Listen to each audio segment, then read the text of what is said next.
front of me is Samsung Galaxy Tab S8, and today I would like to show you how you can set up screen lock on this device. First of all, go into Settings, scroll down and choose Lock Screen. Now you need to tap on Screen Lock Type and pick one of those login methods. Swipe pattern, pin or password. I will go with pattern, so I have to click on it, enter my pattern and select Next. Now you need to repeat your login method, choose Confirm, and over here adjust all notifications on your lock screen however you wish to. You can also disable them completely by clicking on the switcher over here. When you're ready, choose Done. Click on Continue if you wish to back up your pattern. I don't want to, so I will go with Cancel.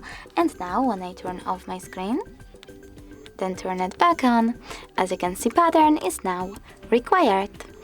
Thanks so much for watching. If you enjoyed this video, smash that like button, comment and definitely subscribe. Bye!